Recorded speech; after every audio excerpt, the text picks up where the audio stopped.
I had been a paratrooper long before the Americans ever dropped from their own skies. I had fought in Crete, in Russia, in Italy. I had seen cities fall and regiments die. But in June of 1944, on the coast of France, I learned that war still had new ways to unsettle a man. My name is Friedrich August von der Heydt, commander of Fallschirmjäger Regiment 6, under General Eugen Meindel's 2nd Fallschirmjäger Corps. On the night of the 5th to the 6th of June 1944, I was stationed near Corentin, south of the Normandy beaches. We knew the Allies would come. We did not know when, or how violently. Shortly after midnight, the sky began to buzz. Then it roared. We went outside and looked up. The darkness above Normandy was filled with engines, hundreds of them, the endless pulse of C-47 transports. Searchlights flickered, flak batteries opened up, tracers clawed into the night like burning ropes. And then the sky burst open. Parachutes, everywhere. They descended over fields, hedgerows, villages, marshland. They fell scattered by wind, by anti-aircraft fire, by chaos. Yet what struck me was not confusion, it was persistence. Even as planes burned, even as men fell into flooded fields and drowned in the dark, even as our machine guns reached for them, they kept coming. By dawn, Normandy was no longer ours. The 101st Airborne Division was among those who landed, the 506th PIR, 501st PIR, 502nd PIR, names I would learn to respect, because my regiment would be measured against them in blood.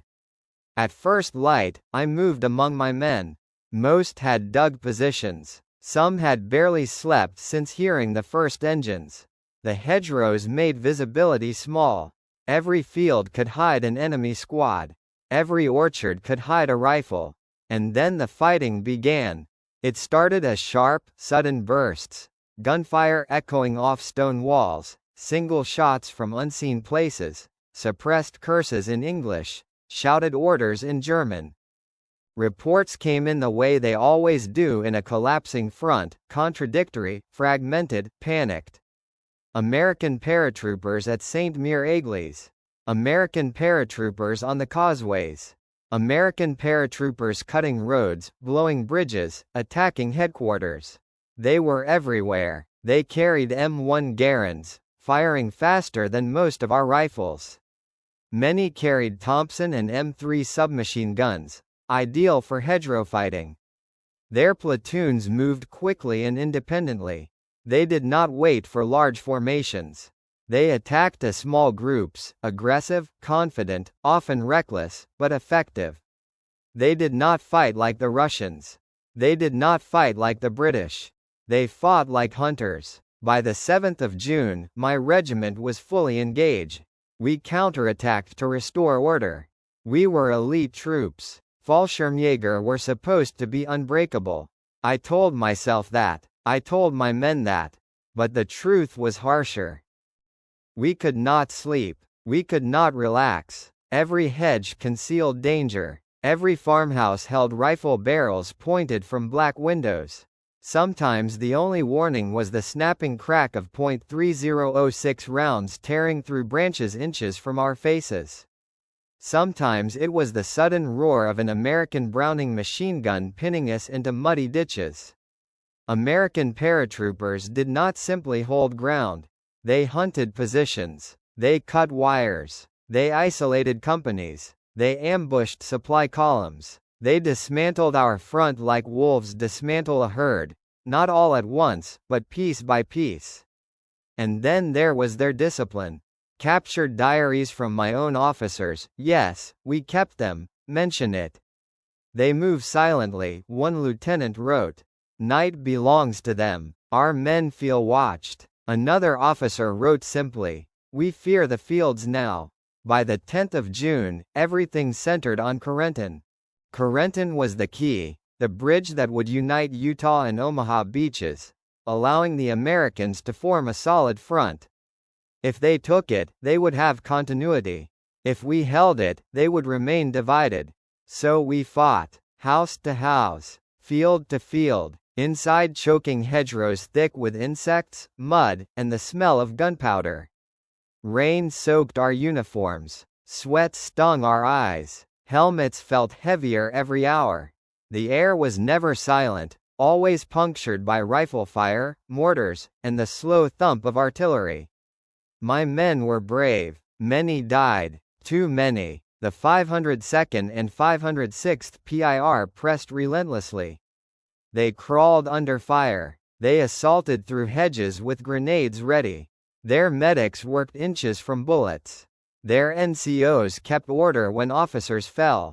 By the time the Battle of Corentin reached its peak on the 11th to the 13th of June, I understood something that I would later write plainly. These American paratroopers were not amateurs. They were professionals, and fighting them demanded everything we had.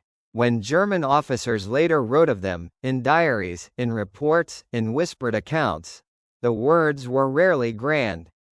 They were simple, honest, uncomfortable. They do not give us rest. They are always there. They make war personal, and as their pressure mounted, as fatigue set into our bones, as ammunition ran low and positions collapsed one hedgerow at a time, fear crept in. Not panic, not terror, something colder, a knowledge that the enemy across from us was determined, persistent, and learning faster than we expected. Fear, written quietly in offices' notebooks. Fear, admitted only to paper. Fear of men who fell from the sky in the dark and refused to break. That was June 1944 for us. And it was far from over. By mid-June, the hedgerows around Corentin had eaten men the way the Russian steppe once had, the way the deserts of North Africa had. Only here, the enemy was never far. He was close, always close, separated by a hedge, a ditch, a stone wall. Sometimes the only boundary between life and death was a few inches of packed earth and tangled roots. By the 11th of June 1944, the Americans were inside Corentin. Their 502nd and 506th Parachute Infantry regiments pushed into the town, house by house. My Fallschirmjäger defended what we could, streets, barns, the upper floors of shattered houses, but the town was a maze of broken stone and intersecting fire. When the Americans finally secured Corentin on the 12th of June, it was not because we lacked courage. It was because they came in waves we could not stop forever. We withdrew to the southwest. Men do not like to speak of withdrawal. They dress it in other words: repositioning, tactical movement, shortening of lines. But I knew what it meant. We were exhausted. We were losing ground. And yet, orders came. There would be a counterattack. On the 13th of June 1944, elements of my Fallschirmjäger Regiment 6, together with parts of the 17th SS Panzergrenadier Division, Gotz von Berlichingen, moved to strike back. Our hope was simple and ambitious at once. Retake Corentin, push the 101st Airborne out, and split the American beachheads again. We assembled near Bloody Gulch, west of Corentin, a name history would later give to that stretch of hedgerows and farms near Saint-Côme-du-Mont. At dawn, the air was damp. The hedges dripped with dew. Men checked weapons mechanically. MG-42s were set up, ammunition belts laid out in damp grass. Mortar crews waited for coordinates. Panzer grenadiers shifted nervously beside their half-tracks. A few tanks and assault guns supported us, but nowhere near the armored strength we needed for what was coming. When the attack began, it was strangely quiet at first. We advanced through orchards and fields, boots sinking into soft soil, careful steps through hedges cut with openings blown by engineers. Then the quiet broke apart. American fire crashed into us from concealed positions. Rifle fire, machine guns, mortars. The first casualties fell almost instantly. Men hit in the throat, in the stomach, in the face. They dropped soundlessly or screamed into the hedges where no one could help them. but my men pushed forward. Fallschirmjäger were trained to move under fire, to advance when instinct pleaded to lie still. They crawled, sprinted, flanked. The SS Panzergrenadiers pressed beside us. For a moment, it seemed we might break through. American paratroopers fell back toward defensive lines south of Corentin, some clinging desperately to hedgerows, firing until their rifles clicked empty before retreating. Then the battlefield changed. American artillery found its voice. Shells burst among us, shredding hedgerows, ripping men apart, throwing earth and bodies into the air in one violent motion. Communication frayed. Officers lost contact with companies. Runners disappeared and never arrived. Smoke drifted into the hedgerows and hung there like a curtain over the land. My ears rang constantly. Every order I gave had to be shouted twice. Yet still, we pressed. We reached points where we were dangerously close to the 506th PIR, dangerously close to pushing their lines in. For moments, I dared to believe we could still turn this tide. Then the American reinforcements arrived. I heard them before I saw them, the heavy, confident growl of engines that did not care about hedges or ditches. The 2nd Armored Division, Hell on Wheels, came forward with tanks and armored infantry. Sherman tanks rolled into the hedgerow lanes, their turrets swinging, their guns firing high-explosive shells that smashed our cover into splinters. A Sherman does not care about courage. A tank does not negotiate with bravery. My men, already exhausted and low on ammunition, now faced armor, fresh infantry, and coordinated firepower. American infantry advanced beside their tanks, using them as mobile shields, firing M1 Garands and Browning machine guns from behind steel while we lay in shattered hedges praying for anti-tank support that was too light and too late. The battlefield became panic in slow motion. Orders turned into fragments. Fall back a little. Hold this hedge. Watch the flank. Where is the artillery? But artillery was not coming in the strength we needed. Communications to higher command were uncertain. SS units reported heavy losses.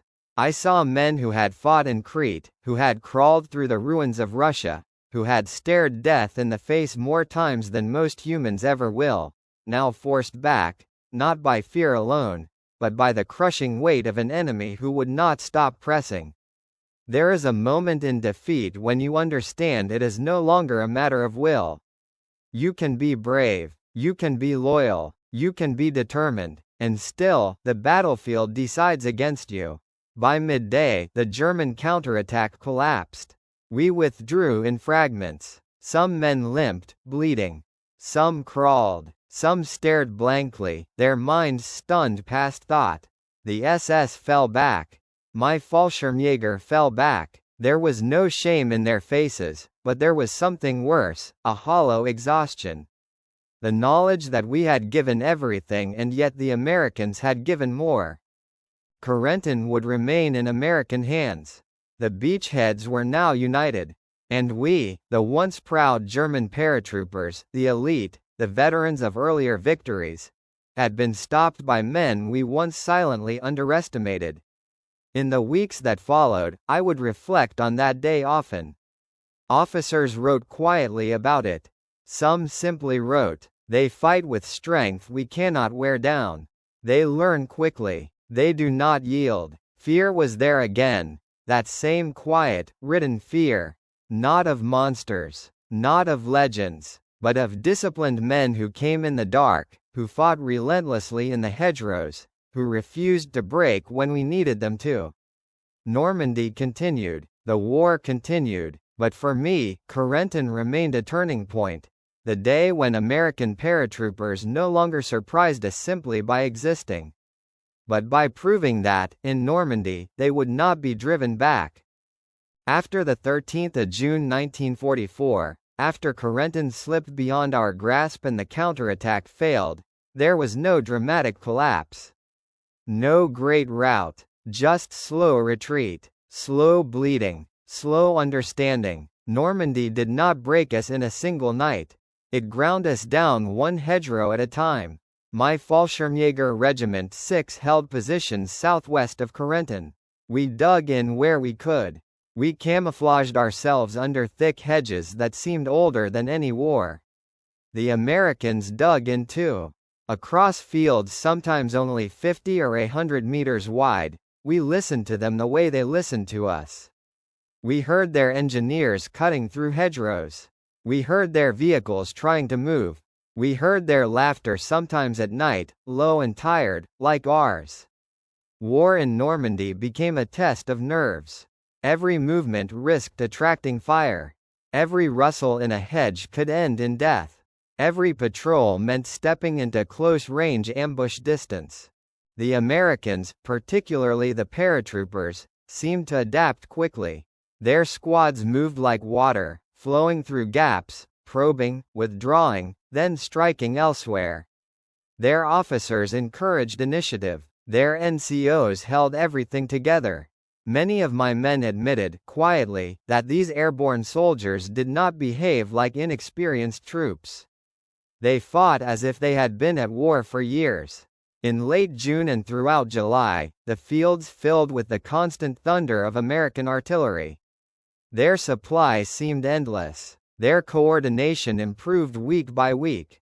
Ours did not. Ammunition shortages became more frequent. Men who had once been proud of perfect discipline now whispered, not about defeat in grand terms, but about survival. Sometimes we captured documents. Sometimes we buried men with small cloth patches on their sleeves. 101st Airborne Division. Screaming Eagles. Names that meant something now. I read German reports, dry military language trying to explain human fear. They analyzed tactics, formations, equipment. But between the lines there was something else. An admission that the Americans we faced were not the hesitant, inexperienced enemy many had expected. They were stubborn. They were methodical. They were learning every day. One officer in a neighboring formation wrote simply, "They do not give us respite." One never feels safe. And that was true. You never felt safe in Normandy. Even in darkness. Especially in darkness. American patrols ghosted through orchards, cutting wire, probing listening posts, sometimes vanishing, sometimes attacking with sudden violence. We answered with our own raids, our own stubbornness. Fallschirmjäger pride did not fade easily. But pride does not refuel artillery. Pride does not conjure tanks out of thin air. And the Americans had tanks. Sherman after Sherman, moving carefully through lanes when they could, smashing through hedges when they must. Their infantry protected them. Their air power waited overhead. When thunderbolts appeared, my men froze against hedgerows, pressing faces into damp earth while bombs and rockets tore fields apart. The ground shook. Nerves wore down. Shoulders sagged beneath the weight of weeks without proper rest. By mid-July, Operation Cobra loomed, though we did not know the name then. We only felt the tightening of pressure. More artillery. More probing attacks. More determination in every American push. I watched veteran paratroopers of mine, men decorated from earlier campaigns, age visibly in those weeks. Their faces became hollow. Their movements slowed. They spoke less. When they did speak, it was rarely about glory or fatherland anymore. It was about men missing from the roll call. It was about another field lost. It was about hedgerows filled with memories no one wanted to keep. I wrote in my own notes, not for propaganda, not for official report, but for myself. These Americans do not fight us as equals in numbers or firepower. They overwhelm us with everything: material, coordination, persistence. Yet what unsettles me most is not their strength. It is their quiet endurance. Their refusal to exhaust. In earlier years of the war, we had been the ones who advanced with confidence, who imposed fear, who dictated tempo. Normandy reversed that. We hung on. We reacted. We absorbed. And every day that passed, we felt the front solidifying against us. The American paratroopers did not win Normandy alone. They were part of a great machine: infantry divisions, armored divisions, endless logistics, air supremacy. But up close, in the hedges, at the distance where war becomes personal, they were the face of that machine. They were the ones my men cursed. They were the ones my officers wrote about. They were the ones who appeared suddenly in the mist and would not yield. When I think back to Normandy now, I do not remember banners or speeches. I remember rain dripping through hedges, the acrid smell of powder hanging low in damp air, the constant ache behind the eyes from lack of sleep, and the knowledge that across a narrow field sat Americans cleaning rifles, writing letters, breathing the same heavy air, preparing to try again tomorrow. Fear was not panic anymore. It was fatigue sharpened into certainty. Certainty that the enemy opposite us was not going away. Certainty that each engagement would cost us more than we could afford. Certainty that this small piece of France, this maze of fields and hedgerows, was slowly deciding the fate of something much larger than any one regiment. By the time the great American offensive finally broke our lines and the front began to truly fall apart, we were already inwardly defeated. Not dishonored, not broken in spirit, but worn down past recovery. And when later years came, and diaries resurfaced, and reports were read again with calmer eyes, a truth remained written without embellishment. We had feared the American paratroopers not because they were mythical, but because they were human, disciplined, relentless humans, and they did not stop. When the lines finally broke open in late July 1944, when Operation Cobra shattered what remained of cohesion, Normandy no longer felt like a battle. It felt like erosion that had finally finished its work. We pulled back through countryside that no longer felt like terrain, but like something that had judged us and found us insufficient. We were not routed in the theatrical sense. We simply no longer possessed the strength to hold. Columns withdrew under bombardment. Fields burned. Roads choked with wounded and vehicles that we could not spare and yet had to abandon. Every movement south and east felt like another quiet admission. Normandy had consumed us. Later, in months when the front shifted and the war rolled on, I would listen to men speak of Normandy with a kind of unfinished tone, as if there was still something lodged in their memory they did not want to disturb. We spoke of the British. We spoke of the Canadians. We spoke of armored divisions and bombers and numbers impossible to match. But when conversation turned private, when words were written on paper not meant for newspapers or speeches, one subject returned again and again. The American Airborne. Reports written by officers who had no reason to flatter an enemy stated it plainly: they attack with initiative. They are dependable under pressure. They do not tire the way we expect. Those were not compliments. They were observations made by men trying to explain why carefully planned defenses did not hold. My own regiment, Fallschirmjäger Regiment 6, had been considered elite. It had been commanded by me with pride. It had fought with discipline, resolve, and the stubbornness expected of German paratroopers. But by the end of Normandy, even our confidence had taken on a quieter tone. The 101st Airborne Division, those men we once expected to scatter, had instead proven able to anchor an entire section of the front. At Corentin, in the hedgerows, through weeks of attrition, they had not simply fought. They had endured. In military terms, that is the highest test. War propaganda speaks loudly about bravery. Real war remembers those who stayed when staying was unbearable. Years later, I found myself thinking not of glory but of very specific images. A hedgerow lane choked with smoke. A Sherman pushing forward, indifferent to everything but its own momentum. American paratroopers advancing slow and controlled behind it, rifles held steady, discipline visible not in their words but in the way they moved. The relentless call of American artillery. The constant pressure that never loosened its fingers. Normandy did not end for me when I left it. It lingered. Even later, when I was ordered again to lead paratroopers in December 1944, in the Ardennes, during the failed Operation Stasser, that shadow was still there. I carried experience from France like weight in my bones. I knew by then that courage alone does not win against an enemy who refuses to be worn down. I am often asked what German officers truly thought of the American airborne. The truth is not loud. It is not dramatic. It is tired and honest. We respected them. We feared their persistence. We understood, eventually, that they were not a temporary obstacle. They were professional soldiers. In war, recognition of such things does not come with speeches. It comes in the quiet places, in the pauses between artillery barrages, in the margins of field reports, in the worn handwriting of men who had run out of rhetoric. In one of the final internal notes I read from a neighboring command, the line stays with me still. We will not break them in the hedgerows. They endure as we once believed only we could. Normandy was not a grand lesson delivered in a single moment.